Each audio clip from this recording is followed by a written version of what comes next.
All right, so now we're going to take a look at a ball that, hopefully you can get a lot of shots here, or right at the waist. So this is the ideal contact point, and we're going to talk about the contact point. Again, always going over the preparation, and also there's one thing I do here at the end that I'm not crazy about. It's not the worst thing in the world, but it's a habit that can mess up some shots, especially if you do it over and over again. So here we go again. The racket, notice how high the racket comes here. You can really also see that as I'm getting ready, my knuckles are in that motorcycle grip. So being able to do that really allows me to come through with some nice power. So just taking a look at the power position of the knuckles there. All right. So we got the knuckles on top of that racket. Racket head right now is above the ball. Really good shoulder turn. We can see here too that we got some nice space. Let's see if I can make that thing bigger. Whoops, sorry. Let me clear that out. Sorry about that. But you can see. Let me maybe try this. We got some nice space in between the arms and the chest. Okay.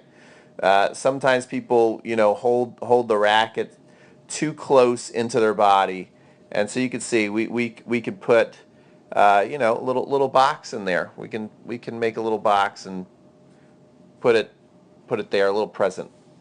Anyway, I'm getting a little off topic, so let's continue on with the video. So as the ball is coming, dropping below the ball. So look, the racket head's above. We've got to relax below. Look how the hand comes down.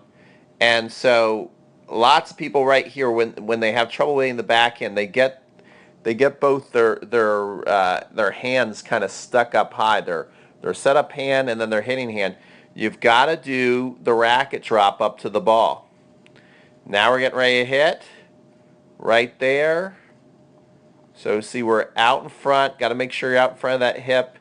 It's really almost impossible to hit the ball at any other time. See, look, my racket head's not ready to hit the ball. That's why it's so important. When you hit a forehand ball, you can hit open stance. So you can almost hit like right even with your legs sometimes.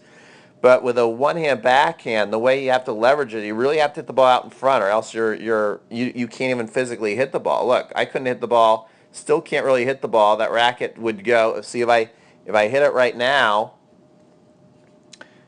my ball would go out wide here. Can you see that? It'd be going wide in the court. So you really got to get that thing around right there. So I just hit the ball right there. There's a nice ideal contact. Look how far out in front of the body that is. Okay? And then what we want to do is once we hit the ball,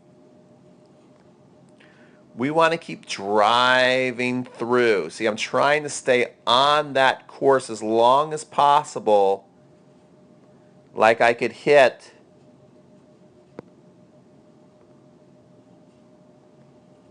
through a couple more tennis balls. Whoops, that's not very good drawing. Let me draw again for you guys. I want to see if I can hit through a couple more tennis balls. 1, 2. Try and imagine that you're going to hit through 3 more tennis balls. Reach out as far as you can, if that makes sense. And then extending out. Notice also after I hit, where are my eyes? Still down. Down where I hit that ball. See, I'm not panicking, not looking up too soon. The chest is also facing towards the fence.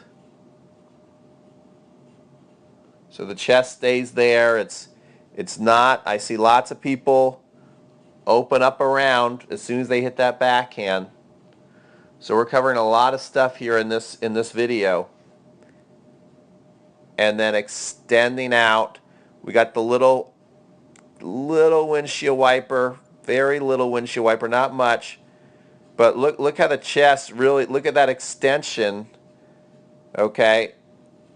for the counterbalance, look how that arm is really way back in that direction.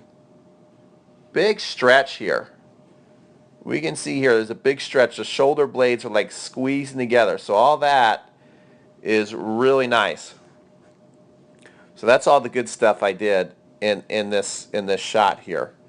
So overall, I'm pretty happy with the shot. But let me show you one thing that I am not crazy about. As I finish, look how I start to lean back. Okay?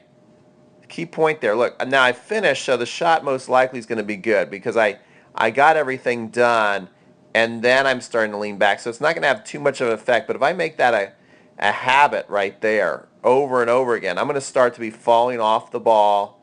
The ball's going to start to sail on me. So look, and then watch what I do here with this leg. So I'm kind of, gave myself some credit. Now I'm getting ready to beat myself up here a little bit. Watch what I do with this leg here.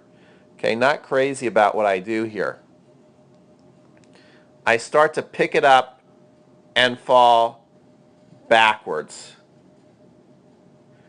What I would have liked to have done is stay on the front leg and bring this leg around forward. That's going to guarantee that I'm leaning in the ball. I've got a better recovery. I can go into a split step easier. So that's super important. So what we really concentrated on this video, a lot of things, but I want you to really think about the contact point, really spreading out the chest, and then be aware of what you're doing with the finish. You don't want to lean back too much and fall back after you hit. I probably got away with that shot, but if I did that over and over again, I would start to miss some shots for sure.